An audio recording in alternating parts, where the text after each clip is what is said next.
जो सोच है, थिंकिंग स्तर, वो कैसे डेवलप हुई होगी। हमने आपको बताया था कि एक क्रम सबसे पहले चला। अगर हम भारतीय दर्शन को देखें या बाइबल को देखें तो उससे क्रम कैसे चला कि सबसे पहले मीन अवतार हुआ। ठीक है, मीन अवतार का अगर कॉन्सेप्ट हम 700 BC को कोट करें, मनुस्मृति को कोट करें, ऋग्वेद को कोट करें, तो मैं ये मानता है कि जल से सृष्टि का प्रारंभ हुआ। शिव पुराण के 5वें अध्याय से लेकर 13वें अध्याय के बीच में जो सृष्टि खंड है, उस सृष्टि खंड में ऐसा वर्णन है कि एक बहुत बड़ा अंड, अंडाकार अंड, एक बहुत बड़ा अंड रक्त तप, यानी कि जब लोहा बहुत हाई लेवल का गर्म हो जाता है तो हल्का जैसे फूल सुबह टाइम होता है उस तरह का, तो उस तरह का था। उसी से कुछ टुकड़े हुए और उसी से, हालांकि वो ब्रह्मांड का होता है, ठीक है, जो शिवलिंग होता है उसी से रिलेटेड है, वो ब्रह्मांड से इसका संबंध है, ब्रह्मांड अंडाकार है ऐसा माना जाता है। ठीक, तो ये जो किसी कुछ टुकड़े हुए और वेगनर, रदरफोर्ड वगैरह ने जो महाद्वीपीय सिद्धांत है, महाद्वीपीय सिद्धांत को आप देखें तो जो बंगाल की खाड़ियाँ हैं या खाड़ियाँ पहले सब जुड़ी हुई थी, पूरे पार्ट जुड़े हुए थे, बाद में वो पार्ट अलग हुए। तो सबसे पहले ऐसा माना गया है कि जो सूर्य और पृथ्वी एक दूसरे से रिलेटेड है। सूर्य का जो टेम्परेचर है वो परपटी का तो टेम्परेचर 6000 डिग्री सेल्सियस है ये, ठीक है। अगर हम पृथ्वी के अंदर जाए, पृथ्वी के अंदर का जो फ्लोर है, इसके अंदर का जो टेम्परेचर है यहाँ से लेके 16 किलोमीटर के अंदर, ठीक, पृथ्वी के अंदर 16 किलोमीटर तक, पृथ्वी के ऊपर 16 किलोमीटर तक आपको ऑक्सीजन रहेगी, ठीक है, और छोटे मोटे कीटाणु रहेंगे। तो यहाँ का टेम्परेचर भी 6000 डिग्री सेल्सियस के करीब है, 5000 से 6000 डिग्री है, ठीक है, कभी कभी 6000 रहता है। तो ये इससे ये पता चलता है कि सूर्य का बाहर का टेम्परेचर और पृथ्वी के अंदर का टेम्परेचर, और इससे वैज्ञानिकों ने कुछ रिसर्च की, इससे ये पता चला कि इन दोनों का कोई ना कोई संबंध है, इससे ये निकला है, ठीक है। अब बात हो रही थी यहाँ की सबसे पहले धीरे धीरे, अगर युगों की बात करें, भूगोल में आप जाएंगे, युगों की बात करें, पहले हिमयुग से पहले ट्रेस्ट्री और बहुत सारे युग निकले। धीरे धीरे जब कोई भी आप अगर कोयले को रखें, कोयला बिल्कुल लाल हो, धीरे धीरे वो ठंडा होता जाएगा, ठीक, क्योंकि आपने अगर ग्रहों की स्थिति को देखें तो कुछ शुद्ध ग्रहों के नाम सुने होंगे, सुपर टेट जैसे एग्जामों में आया है, ये सन है,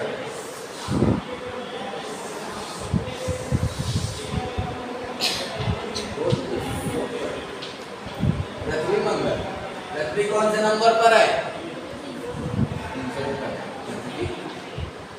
इसके बाद मंगल, मंगल के बाद तो मंगल और गुरु के बीच शुद्ध ग्रह हैं। बताओ शुद्ध ग्रह क्या है, बताओ ज्योति राज, बताओ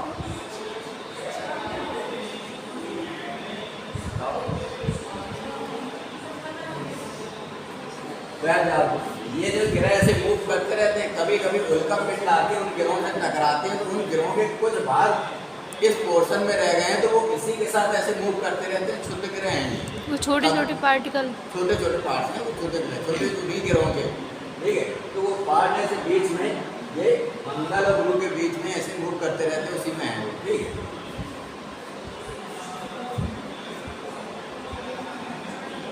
तो जैसे ये शुद्ध ग्रह वहीं मूव करते हैं, ऐसे ही हो सकता है कि सूर्य की कक्षाओं में अगर हम देखें तो इसमें ये पूरा ब्रह्मांड है, इस ब्रह्मांड में एक आकाशगंगा की पूर्व की ईस्ट की तरफ 36 करोड़ किलोमीटर की दूरी पर हमारा सौरमंडल है, यानी हमारी आकाशगंगा में कई सौरमंडल हैं, कई सूर्य हैं, ठीक है, लेकिन वो हमसे बहुत दूर है, तो हो सकता है वहाँ भी कहीं जीवन हो है। तो ये पृथ्वी, तो जैसे वो पार्ट टूट के मूव करता है, ऐसे ही सूर्य से ये पार्ट टूट गया हो पृथ्वी का और मूव करता रहा हो। सूर्य में जो ऊर्जा उत्पन्न होती है वो नाभिकीय संलयन से होती है,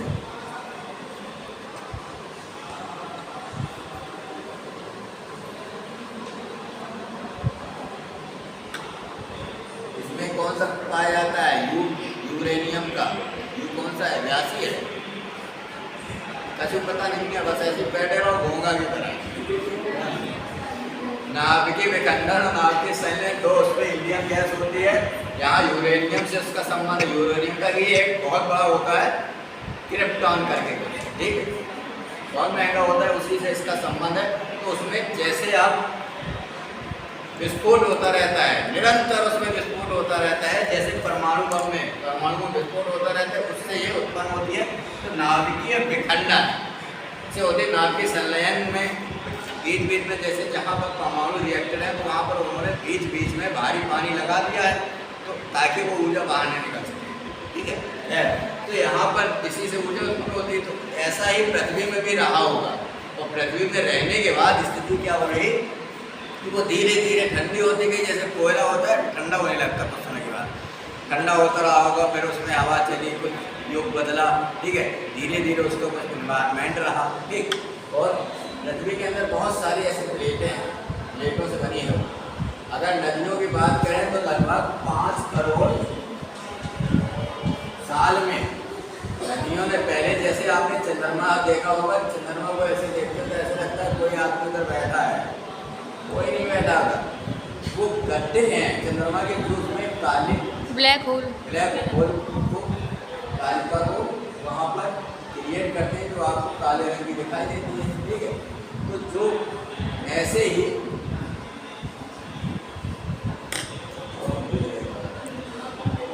हाँ, ऐसे ही जो लगभग पृथ्वी में जो मिट्टी आई है, तो वो पत्थरों से ऐसे रगड़ रगड़ के पानी निकलता रहा, उससे जो जब बाढ़ आई तो उससे ये मिट्टी यहाँ पर हुई और समतल हो गया। इसीलिए जैसे गंगा जमुना का द्वार वगैरह है, तो ये नदियों के द्वारा स्तर बनाए गए।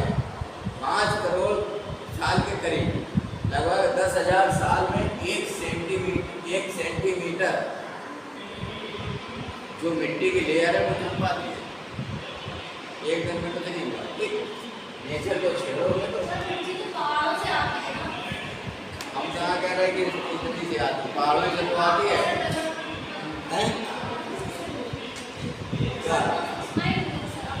नहीं दे रहा, हमारी आवाज को रोकने वाला कोई है।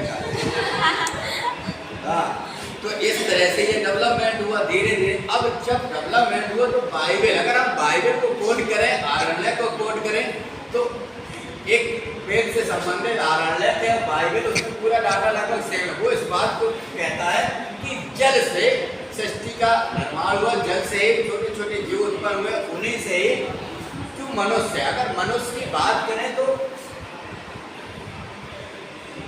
इस तरह के कीड़े से मनुष्य का निर्माण हुआ है।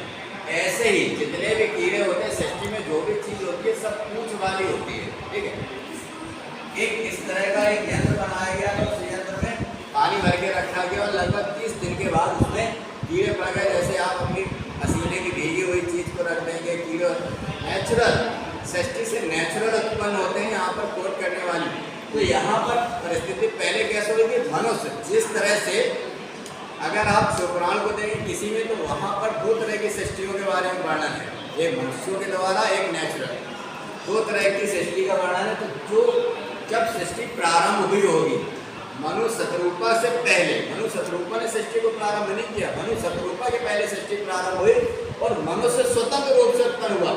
भगवान कृष्ण की सांख्य कारिका को हम कोट करेंगे, वो कहती है कि संसार में ईश्वर नाम की कोई चीज नहीं है, संसार में मनुष्य स्वतंत्र उत्पन्न होता है और स्वतंत्र मृत्यु को प्राप्त होता है, अगर वो चाहे भी रह सकता है, हनुमान है। तो ऐसे ही धीरे धीरे डेवलपमेंट हुआ, फिर लोगों ने धीरे धीरे बस्तियां बसानी होंगी, फिर सुख दुख के आधार पर लोगों ने अपने विचार प्रकट किए। वही विचार धाराएं जो है वो 6 षड दर्शन के रूप में है। सनातन धर्म की 6 विचारधाराएं हैं। इन 6 विचारधाराओं पर आप चल सकते हैं। यदि आपको मूर्ति पूजा करना है तो पूर्व मीमांसा, हालांकि पूर्व मीमांसा का जो संबंध है वो जैमिनी से कर्मकांड को मानती है।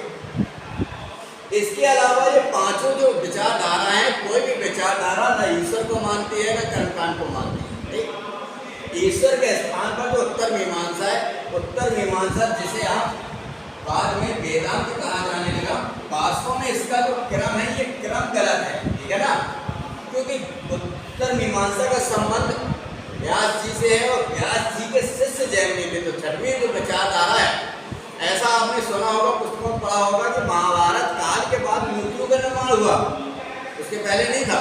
तो वो जैमिनी के प्रभाव के कारण हुआ। अब यहाँ विचारधारा को अगर हम सीधे कोट करते हुए आगे बढ़ेंगे, यहाँ पर अगर बात करें तो सबसे पहले आती है श्रीमद् भगवद गीता, पहले क्रम में। गीता के बाद आते हैं उपनिषद, और उपनिषद के बाद अगर हम बात करें तो उपनिषद के बाद ब्रह्मसूत्र, ये क्रम है। अब यहाँ पर जो गीता है, गीता पर तो थोड़ी देर में हम कोट करेंगे, पहले हम बात करेंगे सांख्य की, सबसे प्राचीन है। सांख्य दर्शन कहता है कि संसार में 25 तत्वों से सृष्टि का निर्माण हुआ है, ठीक है। उनमें से एक सुपर नेचुरल कोई एनर्जी ब्रह्म नाम की है, जिसे आप ब्रह्म कहें, नेचुरल शक्ति, जो भी जो के नाम देना चाहें वो नाम दे सकते हैं। कोई ऐसी एनर्जी है जिसका कोई स्वरूप नहीं है। 10 हमारी इंद्रियां हैं, 11वां मन है, क्षितिजल पावर गगन समीरा 5 ये तत्व, इस तरह से सभी तत्वों को मिला के लगभग 25 तत्वों से सृष्टि का निर्माण हुआ है।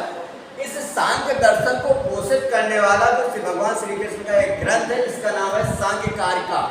ठीक, किसी ने बाद में उसमें ईश्वर कृष्ण करके राइटर का नाम लिख दिया। उस ग्रंथ वो कहता है कि संसार में ईश्वर भगवान नाम की कोई चीज नहीं है, संसार में कोई भी एनर्जी नहीं है। एक जो सुपर नेचुरल एनर्जी, जिसे आप कह सकते हैं संसार में प्रत्येक चीज में एनर्जी होती है, उसी से सृष्टि का निर्माण हुआ है। बाकी सृष्टि को चलाने वाला या इस तरह का कोई नहीं है, सृष्टि स्वतंत्र रूप से चल रही है। इसके बाद जो न्याय दर्शन है, न्याय दर्शन में इसी बात को कोट करता है, कुछ तत्वों को, लगभग 26 तत्वों को वो मानता है और कहता है कि एक तत्व, एक चीज जब संघात करती है, इन दोनों को कोट जैनों ने किया और उसके बाद इनके जो ऋषि वगैरह थे उनको अपने में मनगढ़ंत कहानी बना डाली। ठीक, सांख्य और न्याय इन दोनों को से ही संबंधित, सांख्य से अकेला संबंधित जो है वो बौद्ध धर्म, और सांख्य और न्याय दोनों संबंधित जैन धर्म। तो इस सांख्य दर्शन के बाद जो न्याय है वो कहता है कि ऐसे जब कोई दो चीज जुड़ जाएंगी तो तीसरी चीज का निर्माण हो जाएगा। ठीक है, 2 तत्वों से तीसरा तत्व। उसके बाद योग, इसी थ्योरी को आगे योग बढ़ाता हुआ जाता है कि अगर आप उसको और कंटिन्यू करने लाएं और आगे बढ़ता चला जाएगा। इसके बाद वैशेषिक दर्शन आ जाता है। वो कहता है कि संसार में सृष्टि का निर्माण परमाणु से हुआ है और इन सभी चीजों में परमाणु ही श्रेष्ठ है। ठीक, ये चारों विचारधारा में ना ईश्वर भगवान नाम की कोई चीज कहीं नहीं है। ठीक, अब उसके बाद जो 5वीं विचारधारा है वो आती है वेदांत। अब इस 5वीं विचारधारा के पहले हम श्रीमद् भगवद गीता को कोट करेंगे। श्रीमद् भगवद गीता कहती है कि संसार में ईश्वर नाम का कोई तत्व नहीं है, संसार में ईश्वर भगवान सब व्यर्थ है। संसार में एक एनर्जी है, कोई सुपर नेचुरल है, जो वो भगवान कृष्ण आपको बता रहे हैं। वो भगवान कृष्ण नहीं बोल रहे, वो विराट पुरुष बोल रहा है जो संसार को, सृष्टि को चला रहा है, जैसे विष्णु, जिसने संसार को व्याप्त कर दिया, उसका नाम विष्णु। तो वो विराट पुरुष जो ब्रह्म के रूप में, जिसने माया के रूप में सृष्टि का, इसमें आपने देखा होगा कि वो जो पुरुष, अब ऐसा हुआ या नहीं हुआ नहीं मालूम, लेकिन जो विराट पुरुष है उस विराट पुरुष में एक हनुमान जी का सिर, एक शंकर जी का सिर, इस तरह से आपने देखे कई सारे। वो इस बात को सूचित करता है कि जो सृष्टि में प्रारंभ हुआ, इस तरह की शक्तियों का निर्माण हुआ, वो एक ही शक्ति से रिलेटेड है और एक कोई भी जो भी शक्ति है वो सुपर नेचुरल है। तो ये श्रीमद् भगवद गीता कहती है वो स्वयं द्वैत से संबंधित है। किससे है? द्वैत। वो द्वैत से संबंधित है। द्वैत यानी कि 2। अब इसमें 2 क्या चीज है? इसमें 2, एक पुरुष है और एक प्रकृति, यानी कि जो संसार हमें दिखाई दे रहा है, नेचर है, ये प्रकृति है। और जो विराट पुरुष सुपर नेचुरल एनर्जी, जिसके द्वारा ऐसा माना जाता है कि वो एनर्जी सभी में व्याप्त है, आत्मा परमात्मा का अंश है। जो एनर्जी सभी में व्याप्त है, उस विराट पुरुष, विराट संसार के जो सुपर है, उसको उन्होंने पुरुष रूप में स्वीकार किया। ये लैंग्वेज का अंतर है, ठीक है ना। हो सकता है कि वो इसको इसको पुरुष कर देते हैं, इसको स्त्री। ये लैंग्वेज का अंतर है। अब यहां से क्या हो रहा है, ये द्वैत हो रहा है, यानी कि दो शक्तियां। एक कोई ऐसी शक्ति जो सुपर नेचुरल शक्ति है, इसका कोई आकार नहीं है, उसे का स्वरूप हमारे यहाँ शिवलिंग वगैरह होता है, लिंग का मतलब चिन्ह, ठीक। तो यहाँ पर द्वैत की बात आई, सबसे पहला और पुराना मत है वो द्वैत मत है। यहाँ पर भी अगर सांख्य न्याय योग इस वैशेषिक के बाद जो मत आया वो मत यहाँ पर एकल मत था, ठीक है। प्रकृति थे, यहाँ पर केवल इनमें केवल नेचर को स्वीकार किया गया था। उसके बाद में फिर उन्होंने जो जब श्रीमद् भगवत गीता आई तो उसके बाद का जो मत है वो प्रकृति पुरुष द्वैत हो गया। द्वैत के बाद फिर जब हम और आगे बढ़े तो आदि शंकराचार्य जी, उसके पहले ब्रह्मसूत्र व्यास जी का जो मत आया वो अपडेट होके मत आया कि मनुष्य के अंदर जो आत्मा है वो आत्मा किसका अंश है, परमात्मा का अंश, ब्रह्म उस परमात्मा का अंश है।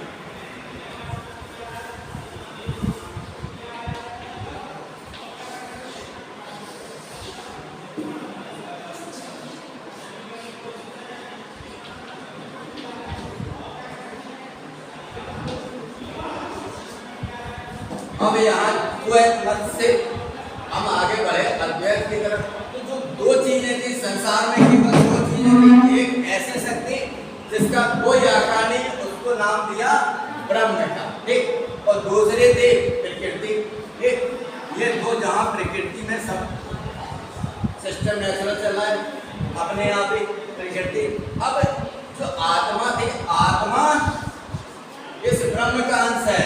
अब जो लोग मनुष्य थे उन्होंने अपने आप को इतना डेवलपमेंट कर लिया कि ये सृष्टि का जो संचालन था वो संचालन उन्होंने अपने हाथ में ले लिया। वही देवी देवता कहलाते हैं, उन्हें माया कहा जाए। सृष्टि जब समाप्त होगी तो ये देवी देवता ब्रह्म में लीन हो जाएंगे, इसलिए सत्य नहीं है। लेकिन ये ब्रह्म की शक्ति है, इसलिए ये सत्य है, इसलिए इसे ना सत्य है और ना असत्य है, अनिर्वचनीय कहा गया है, ठीक। महात्मा बुद्ध किसी फैक्टर में फंस गए जब उनको समझ में नहीं आया और वहीं से मध्यम मार्ग का रास्ता हो जाता है। हम तो ये मत हो गया अद्वैत। अद्वैत क्या कि ये माया आत्मा ब्रह्म सब एक ही तत्व से संबंधित हैं, ठीक। उन्होंने सृष्टि को नहीं रखा, उन्होंने कहा कि संसार में सृष्टि अधम है, सुपर नहीं है। सृष्टि नष्ट होने वाली है, संसार में हमने जन्म लिया, संसार में हम आए, संसार में हम कुछ भी कर रहे हैं तो ये तो सब व्यर्थ है, माया है, नष्ट होने वाला है। ये बात आदि शंकराचार्य उन्होंने कहा कि मनुष्य जीवन का अंतिम उद्देश्य मुक्ति की तरफ जाना चाहिए। ये जो मत है वही व्यास जी का मत है।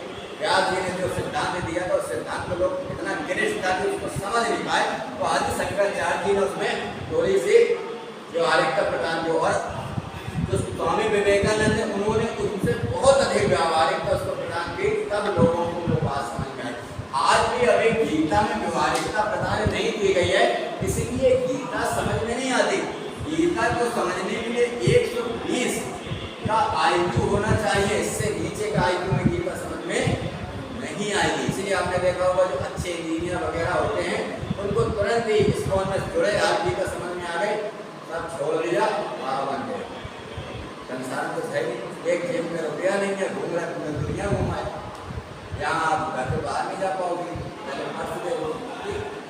हाँ, तो ये बात अद्वैत आप समझ गए और द्वैत समझ गए। आगे जाके फिर विशिष्टाद्वैत, जिन लोगों ने किसी एक देवता को मान लिया, वल्लभाचार्य माधवाचार्य वगैरह ने एक देवता को भगवान के उनको सुपर मान लिया, उन्होंने सुपर उनको एक माया शक्ति को ही उठा के ब्रह्म शक्ति के रूप में स्थापित कर दिया, वो विशिष्टाद्वैत का कहना है, समझ गए, ठीक है। अब हम वहां से थोड़ा चलेंगे प्लेटो की तरफ। किसी ने प्लेटो पूछा, ठीक, हाँ, मार्क्स हो गया। अब प्लेटो की तरफ जब हम चलेंगे तो यहाँ पर हमने आपको बात बताई थी कि यहाँ पर विचारधारा, सबसे पहले जो विचारधारा चली वो भारतीय विचारधारा चली, ठीक है। पहले भारतीय विचारधारा चली सबसे पहले। तो ये भारतीय विचारधारा से अगर हम पूरे विश्व की जितनी भी विचारधाराएं हैं उन विचारधाराओं सभी विचारधारा इन्हीं सब दर्शन से निकली हुई है, सभी सिद्धांत। कोई सिद्धांत कहीं बाहर से नहीं आया।